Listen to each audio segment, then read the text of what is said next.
नमस्कार, मैं हूं अजय प्रकाश और आप देख रहे हैं जनज्वार। उत्तर प्रदेश के देवरिया के हालात कुछ अच्छे नहीं हैं।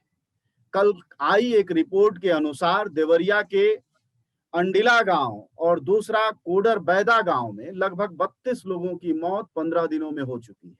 ये दोनों दो गांव हैं, एक रुद्रपुर तहसील में है और दूसरा भागलपुर ब्लॉक में। ऐसे में सरकारें क्या आंकड़ा देती हैं, इससे ज्यादा जरूरी ये है कि गांव के लोग क्या कहते हैं जिनकी जिंदगियां जा रही हैं। हमारी कोशिश होती है कि हर चीज का सच जानने की, कि असल में जहां हो रहा है वहीं से संपर्क करें। हमारे साथ नवनिर्वाचित ग्राम प्रधान हैं पत्थरहट गांव देवरिया जिला के। एक बड़ा गांव है, करीब 12,000 आबादी है, 6500 वोटर हैं। हम उनसे सीधे जानेंगे, दीपक नाम है उनका, दीपक सिंह, कि क्या स्थिति है उनके गांव की, क्या हालात हैं। दीपक, आपका स्वागत है जनज्वार में। आप एक ग्राम जी प्रधान चुने गए हैं, युवा हैं, बताइएगा क्या हालत है आपके गांव की। जी, धन्यवाद सर। जी। अभी सर हमारे गांव में सर हालात तो बहुत अच्छे तो नहीं कहे जा सकते, क्योंकि पिछले 10 दिनों के अंदर हमारे गांव में 10 से ज़्यादा मौतें हुई हैं, जो कि अनरिकॉर्डेड हैं। जी। लोग अचानक से किसी का तबीयत खराब हुआ और वो ब्लॉक से पहुँचते-पहुँचते देवरिया पहुँचते-पहुँचते तक उसकी मृत्यु हो जाती है। तो सर हम अब चूँकि पहले तो ऐसा नहीं होता था सर, अभी हम्म। ऐसा क्यों हो रहा है? तो कहीं न ये कहीं पिछले 10 हमें दिनों की स्थिति है।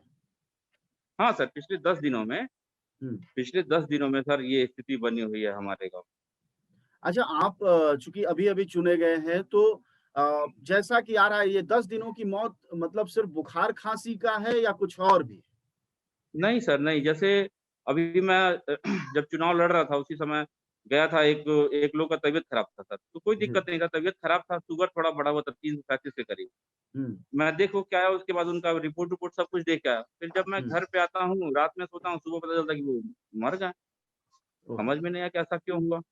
337 शुगर था, तो ये कोई हम्म। मरने का तो कोई चांस नहीं होता। उम्र क्या थी फिर उसके उनकी? बाद एज सर उनकी 60 अबव थी, 60-62 अबव थी। हम्म। ऐसे ही सर, ऐसे ही मतलब कि फिर कुछ दिन के बाद 3-4 दिन के बाद पता चल रहा है कि उनकी पत्नी का भी तबीयत खराब था और वो हम्म। भी चल बसी। एक घर में पति-पत्नी दोनों लोगों की मौत हो जाती है सर, मात्र 4-5 दिन के अंदर में ही। तो जाहिर तौर पर जिस तरह की मौतें हैं वो आमतौर पर बुखार, खांसी और इस तरह के आसपास के लोग रहे जिनको बुखार हुआ, खांसी हुई।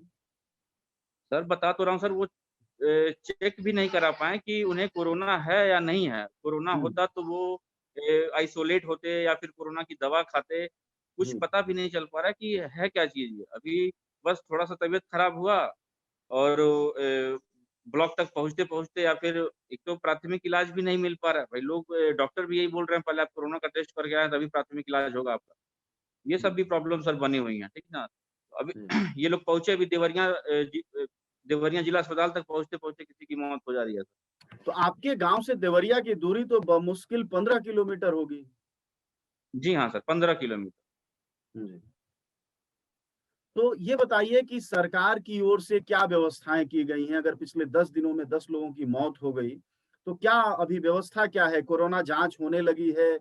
अस्पताल आपके यहाँ कोई जो भी पीएससी है उसमें कोई वेंटिलेटर, आईसीयू या ऑक्सीजन जैसी कोई व्यवस्था?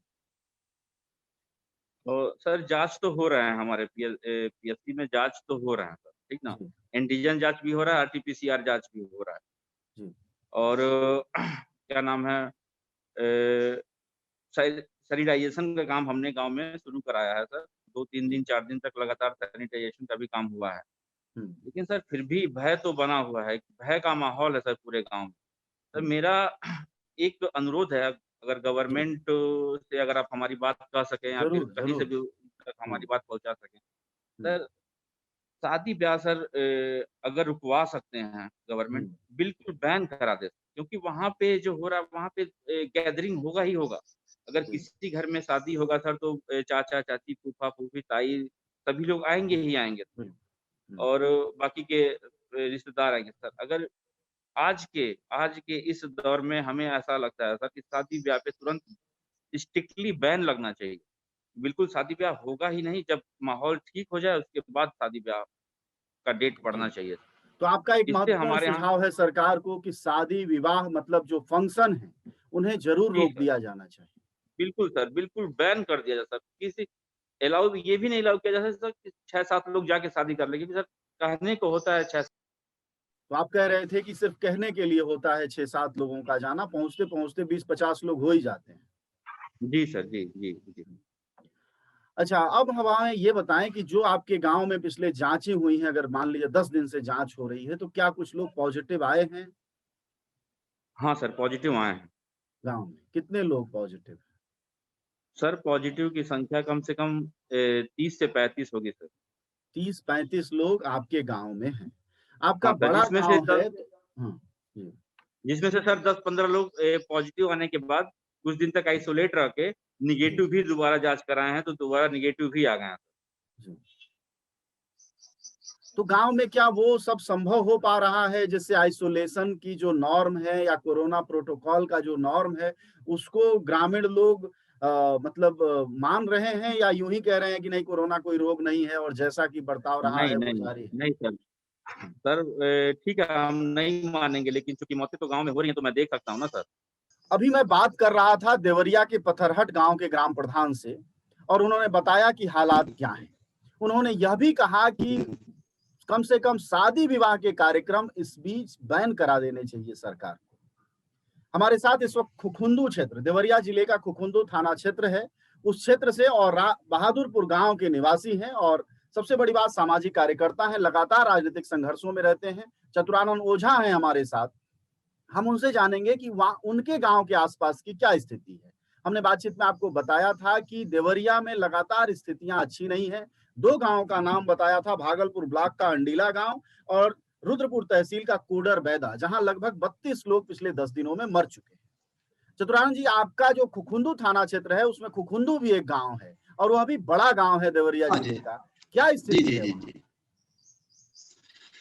देखिए, इधर आकस्मिक बहुत तेजी से 15 दिन के अंदर मौतों की संख्या बढ़ी है जी, और सभी एज ग्रुप के लोगों की मौतें हुई हैं। कुछ लोगों की मौत तो वैक्सीन लगवाने के बाद हुई है। जी, कुछ लोग ऐसे ही मिडिल एज में 20, 40, 42 साल की उम्र में मरे हैं।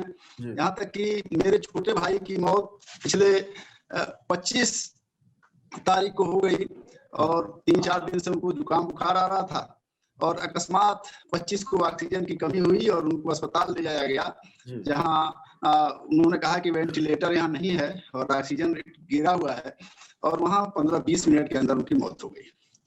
तो वहां मैंने देखा कि तमाम लोगों की मौतें उसी दौरान कम से कम आधे घंटे हम वहां रहे और जी। आधे घंटे में 4 लोगों की मौत देखी हमने वहां। वो अच्छा, ऑक्सीजन के कमी से ही लोग आए और ऑक्सीजन के बेड पर उनको लिटाया गया और वहां वो तुरंत मतलब 5 और 10 मिनट के अंदर उनकी मौतें होती देखी मैंने। लेकिन मतलब उन देवरिया सभी जिले लोगों के को सदर अस्पताल में आप थे 25 को अपने भाई को लेकर जहां उनकी मौत हो गई और जी, आप जी, ये जी, कह रहे जी, हैं कि आधे घंटे के भीतर करीब 5 लोगों की डेथ हो गई ऑक्सीजन की कमी से। हालांकि योगी जी जी, जी, कहते जी, हैं जी। कि प्रदेश में ऑक्सीजन की कोई कमी नहीं है। अच्छा, चतुरानंद जी, आप चूंकि ग्राम प्रधान प्रतिनिधि के तौर पर भी रहे, उसके अलावा आप सामाजिक कार्यकर्ता हैं, क्षेत्र में राजनीतिक हलचलों में सक्रिय रहते हैं। आस-पास के गाँव की क्या हालत है? पहले हम खुखुंदू बताइएगा कि क्या हालत है? वहाँ कितनी मौतें हुई हैं? लोग कह रहे थे 10-15 मौतें हो गई देखिए, 10 दिन में। खुकुंदू में लगभग 16 मौतें हुई हैं इधर। 16 16 मौत मौत है। खुकुंदू में हुई है। वाह! 16 मौत हुई है हाँ। और उसमें सभी एज ग्रुप के लोग हैं। मतलब उसमें जो है 30 साल से ऊपर के लोग हैं और उसमें ऊपर के लोग भी हैं। अमूमन होता यह है कि ये जाड़े में लोग मरते हैं, हाँ, जाड़ों में मौत होती है हाँ। और जाड़ा बीत जाने के बाद लोग कहते हैं कि मौत की संख्या घट जाती है। जी। लेकिन इस बार जाड़े में उस स्तर की मौत नहीं देखी गई, जितना कि इस समय जाड़ा बीत जाने के बाद मौत देखी जा रही है। तो ये बहुत भयानक है। मैंने अस्पताल देखा है, गांव देख रहा हूं और श्मशान घाट भी देखा है। जी। मैं जिस दिन अपने भाई को लेकर श्मशान घाट गया था, उस दिन 65 के आसपास लाशें वहां जलाई गई थी और वहां लाश जलाने के लिए जगह नहीं बची हुई थी और ऊपरी स्थान पर जहां कभी लाशें नहीं जलाई जाती थी, वहां भी लाइन से कई लाशें जलाई जा रही थी। इसके करीब 20 दिन पहले हमारी एक बड़ी चाची का देहांत हुआ था। उस दिन हम लोग जब गए थे, फिर ये उनका 16 को श्राद्ध था, बता रहा हूँ कि महीने दिन पहले, तो वहां से 2 ही लाशें जल रही थी। लेकिन वो जाड़ा बीतने के बाद और इस समय 65 लाशें वहां जली, और जब हम लोग गए तो भारी मात्रा में लाशें जल रही थी और राख के ढेर पड़े हुए थे। ऊपर हमको जलानी पड़ी, जहाँ कभी जलाने की परंपरा नहीं रही है, नदी के तीर पर जलाने की परंपरा रही है, लेकिन नदी के तीर से ऊपर जलानी पड़ी चीजों को। अभी मैं आपको बताऊं कि यहाँ से 5 दिन पहले की बात है कि बरहज स्मशान घाट पर जो लाशों का क्षेत्र है जहाँ लाशें जलाई जाती हैं, इतनी अधिक लाशें थी कि उस क्षेत्र को पार करके लोग लाश जलाने लगे दूसरे, और फैल करके दूर जा करके, और वहां मारपीट हुई और उसका वीडियो वायरल हुआ कि लाश जलाने का विरोध किया ग्रामीणों ने कि आप जिस क्षेत्र में जलाते हैं वहीं जलाइए, हमारे गांव के करीब आकर मत जलाइए। तो लाश जलाने का दायरा बढ़ता जा रहा है। वो इधर बड़े पैमाने पर देखने में आया है। बरहज में 100 लाशें तक जलाई जा रही है एक दिन में, ये स्थिति बनी हुई है। और ये मुसैला गांव है। मुसैला गांव में इधर 8 मौतें हुई। 8 मौतें। मुसैला बिल्कुल बगल में है कुखुंदू के। हाँ बगल में है। और बीमार लोगों की संख्या बहुत है। बीमार लोगों की संख्या, जिनको सर्दी हुआ हो, जुकाम हुआ हो। सरकार की तरफ से उपाय क्या हो रहा है? मतलब सरकारी, आपके आसपास जो सरकारी डिस्पेंसरी होगी उसमें क्या उपाय है, क्या इलाज है? यहाँ कोई उपाय नहीं है, कोई दवा नहीं है। और बता रहे हैं कि पैरासीटामॉल कुल्लू चौराहे पर उपलब्ध नहीं है। अभी मेरे पास एक फोन आया कि गोरखपुर में जहाँ एक चौराहा है, वहाँ कालपाल की दवा, कालपाल की गोली 40 रुपए में एक गोली बिक रही है। और लोगों ने उस गोली को पैकेट से अलग कर दिया है, रिपर से अलग करके, और फुटकर में बेच रहे हैं। 40 रुपए की एक गोली बिक रही है। मैं यहाँ पैरासीटामॉल लेना चाहा तो पैरासीटामॉल नहीं मिला, तो एक डॉक्टर ने मुझे अपने पास से दिया। ये स्थिति बनी हुई है। तो और ऑक्सीजन का अभाव तो इतना है कि ऑक्सीजन के अभाव में ही मौतें हो रही हैं लगातार। अगर वहाँ ऑक्सीजन मौजूद होता, ऑक्सीजन मतलब वेंटिलेटर मौजूद होता, तो तमाम लोगों की जान बच सकती थी। लेकिन यह स्थिति भी मौजूद नहीं है। और मैं ये कहना चाहूंगा कि जो अफरा तफरी का माहौल है, कि लोगों को प्राथमिक उपचार नहीं मिल पा रहा है और एक डर का माहौल बना हुआ है। यहाँ जब हम लोगों ने जानना चाहा कि हमको दवा कैसे मिलेगी और ऑक्सीजन कैसे मिलेगा, तो अस्पताल से पता चला कि यह डीएम के माध्यम से मिलेगा। डीएम के यहाँ आपको आदेश कराना पड़ेगा, लाइन लगानी पड़ेगी, तब आपको कुछ दवाएं मिलेंगी और ऑक्सीजन का कुछ कोटा मिलेगा। तो फिर डीएम साहब की पैरवी शुरू हो गई होगी फिर तो डीएम के यहाँ पैरवी शुरू होनी है, वो तो शुरू होनी ही है। और हम जानते हैं कि वहां तक जो फाइल जाती है वो लंबित होती है, उसमें त्वरित निर्णय नहीं होता है। और क्या हम अब बीमार आदमी डीएम के पास जाएगा, डॉक्टर पर इतना भरोसा भी नहीं रह गया है। यह अव्यवस्था का आलम है। और ऐसे में अफरा तफरी का जो माहौल है, जो डर का माहौल है, इसमें लोग मान चुके हैं कि हम बच सकते हैं तो बचेंगे अपने मर्जी से, और अस्पताल से हमको कोई राहत नहीं मिलने जा रही है। ऐसा लोगों के मन में एक भाव पैदा हो गया है। मतलब कंप्लीट सिस्टम भगवान भरोसे है, सरकार का अलग दावा है, और लेकिन असलियत कुछ और है। स्थिति यही ये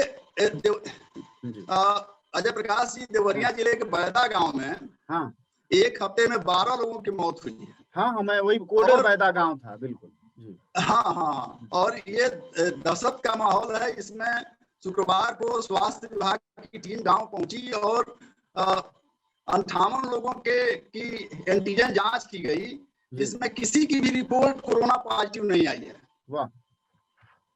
तो अगर कोरोना पॉजिटिव रिजल्ट नहीं आ रहा है और फिर भी कोरोना जैसे सिम्टम में लोग मर रहे हैं, ऑक्सीजन के अभाव में मर रहे हैं, सर्दी जुकाम जैसे सामान्य बीमारियों से लोग मर रहे हैं, तो फिर सवाल ये उठता है कि क्या जांच का क्या मायने रह गया है, और फिर आखिर किस बीमारी से लोग मर रहे हैं। ठीक। अभी यहाँ गोरखपुर में कुशीनगर के भाजपा के विधायक की जांच हुई, तो प्राइवेट में जो जांच कराई उन्होंने, उसमें वो पॉजिटिव आए, और मेडिकल कॉलेज में जो जांच कराई उसमें उनकी जांच निगेटिव आई। तो इनके जांच की प्रक्रिया पर भी भरोसा नहीं रह गया है, और जो पूरी इनकी प्रणाली है उसमें कोई विश्वसनीयता जैसी चीज रह नहीं गई है। सब में अंधविश्वास पैदा किया जा रहा है, सत्ता का दबाव पैदा किया जा रहा है, लोगों को मजबूर किया जा रहा है कि आप ऐसा कर रहे हैं, लेकिन किसी का विश्वास हासिल करके चीजों को दिया नहीं जा रहा है। और अगर सहज रूप से स्वास्थ्य सेवाएं हमको दी नहीं जाएंगी, तो यकीन मानिए कि हम अपने लोगों की जान नहीं बचा सकते हैं। चीजों को अगर आसान नहीं बनाया जाएगा, इतना जटिल बनाकर रखा जाएगा और रहस्यमय चीजों को बनाकर रखा जाएगा, तो वास्तविक इलाज संभव नहीं है। और मैं इसका सबसे बड़ा शिकार हूँ यहाँ। मैं अपने भाई की जान नहीं बचा सका वो, और ये मेरे लिए ही नहीं और ऐसे तमाम लोग नहीं बचा पा रहे हैं इस रूप में। बहुत खराब, बहुत भयानक स्थिति बनी हुई है। तो और मौतों की संख्या बढ़ी है। अस्पताल और श्मशान घाट, दो इसके मानक हैं। दोनों जगहों पर खड़ा होकर के आप सच्चाई को देख सकते हैं। श्मशान घाट पर होने वाली भीड़ अभूतपूर्व है, ऐसी कभी नहीं देखी गई। और इसके लिए कि मारपीट भी हो रही है कि यहाँ लाशें न जलाई जाएं, ऐसी घटना तो कभी सुनने में भी नहीं आई थी। हमारे बरहज क्षेत्र में, भागलपुर क्षेत्र में ये चीज देखने में आ रही है। जी धन्यवाद चतुरानंद जी बातचीत करने के लिए। हमारे साथ बातचीत कर रहे थे चतुरानंद ओझा। उन्होंने देवरिया जिले के खुखुंदू थाना क्षेत्र के चीजों के बारे में जानकारी दी और 2 श्मशानों की बात कही, भागलपुर और बरहज। इन दोनों श्मशानों पर अभूतपूर्व भीड़ हो रही है।